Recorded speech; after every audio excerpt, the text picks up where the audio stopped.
Uh, my sense is the best thing we can do is get that back to block grants to states and local communities. Let them make their own priority decisions, and let the taxpayers in those municipalities and those states decide whether their government officials have done it right or not, as opposed to a federal bureaucrat making a decision on how you ought to spend that money for the best interest of your citizens. Thanks. Okay. Appreciate it. All right, so let me change gears a little bit, Tim. So we've seen the president, and again, people want to complain that he's too outgoing and crude when he's telling North Korea that we've got a bigger button than you do, and now we've literally cut funding to the UN. We're cutting funding to Pakistan. What's the feeling in Congress? Are the Republicans in Congress supportive of these measures? Because for me, I'm like, yes. Why are we giving money to Pakistan when they harbored? I've lose my mind. Osama bin Laden. Osama bin Laden for years. They were hiding him. And don't tell me they didn't know. They had to know. And you get the impression that that's a bifurcated government. Half of them know what's going on, the other half don't know what's going on. That's weird. I fully support withholding money and from Palestine now. Why are we giving money to Palestine? I hear we're not anymore. I hope so not. What is the feeling down there for the Republicans? Are they supportive of these moves by the president, or are they kind of being whinnies about it and not being supportive of him cutting this funding? No, from what I can tell, the majority of us are supportive. The majority of us have felt these things should have been done for quite some time. Good. I've been on legislation to defund the United Nations for years. We didn't have a president that was willing to even talk about that or consider it. We do now. And we have a ambassador to the UN, Nikki Haley, who's willing to stand up and strongly speak. Stop and think about it. This was a president that the people of the United States elected by the constitutional authority given to the people of the United States and the process. He was elected. Nobody, I don't think, thought that Donald Trump was a normal political candidate. Nobody thought that he would probably be a normal, and I put that in quotes, you can't see that, but normal president. There were a lot of the Democrats, liberals, saying that this country will melt down, our allies will flee from us, our enemies, like Al-Qaeda and ISIS, all of the terrorist entities would be taking over the world, when in fact now ISIS has been defeated and is on the run, has no capital. Leadership is at best questionable.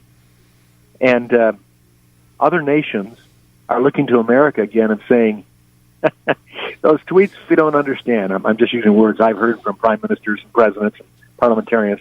We don't understand those tweets, but it is sure nice to have an administration talking like America used to talk and acting like America used to act, because we feel safer when America is strong and acting like the strongest nation in the world. Yeah, that's awesome. Well, Tim, we've got North Korea now is talking with South Korea, even if it is only for the Olympics.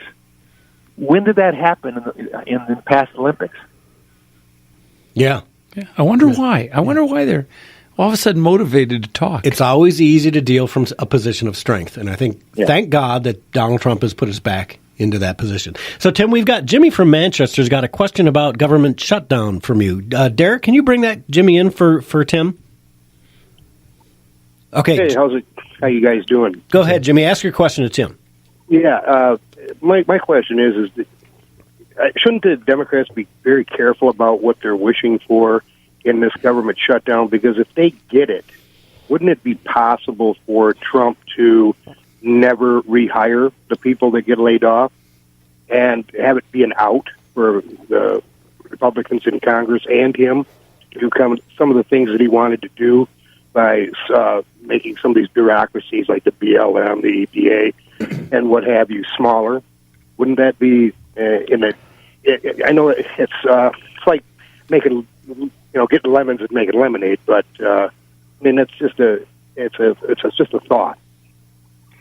Yeah, well, the fact of the matter is, bureaucracy has been significantly depleted already because of the president and administration simply not hiring people and attrition taking place and reestablishing authorities for certain agencies. I read a number of articles last week about how various agency personnel are really concerned that you just don't have enough IRS agents. You don't have enough CAs. And these people aren't being confirmed, and they aren't being hired. And, oh, by the way, this administration isn't even asking for some of these people to be confirmed or hired. How in the world can they do that? This is going to deplete our federal government, and we won't be able to do what we need to do. Well, a lot of American citizens don't really mind that. And this is what's happening. But a shutdown can be good for certain things. But when you're talking about our military, and the problem we've had because of sequestration that's gone on for just too long, we need to have a defense capability that is expanding and really rebuilding what we lost during these last 8 years in our military. So it's a two-edged sword, but the only way we're going to have a shutdown is if Chuck Schumer and the Democrats decide they want to shut government down. They can't blame it on the Republicans anymore and say President Obama is there to sign if you guys just increase the spending and increase the taxes like he wants. In this case, the only ones that will shut it down will be Chuck Schumer. That has to be the message that gets out. It will not be the Republicans. Remember, the Republicans were given the majority in both houses and the White House. The people said, we want that policy moving forward. We want reduced government. We want less cost. We want less spending. And we want you to get it done according to the Constitution. Well, the House has done that over and over and over again. The only one standing in the way is Chuck Schumer and the Democrats in the Senate from getting legislation the president is ready and willing to sign that will keep our government and the basic services going on, will fully fund our military, give our military families the raises that they deserve, and carry on with Veterans Administration and the other points of our government that are important. So only thing that will stop it from moving forward will be Chuck Schumer and the Democrats, and people need to understand that. Okay, great question, Jimmy. I appreciate the call. Let's squeeze in a call from Tom in Detroit before we hit the end of the hour here. Derek, can you bring in Tom? He's got a question about taxes for Tim. Yeah, I guess I'm on. What about there's a national sales tax. The one I referred to is called the fair tax. It's a Bill Spillane idea.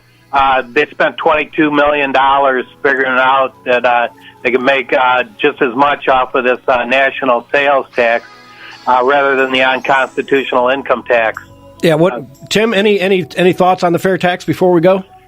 Well, for one, I've been a fair tax sponsor for all 9 years I've been in the House, and it just does not get the traction and support. Yeah. I think as of right now, we've got 85 co-sponsors, and that's not enough to get it out. Okay. So we take what's dealt us. Yeah, we will. All right. Well, Tim, thanks again, and let's get you on maybe before next month if you get a time to come and talk to us.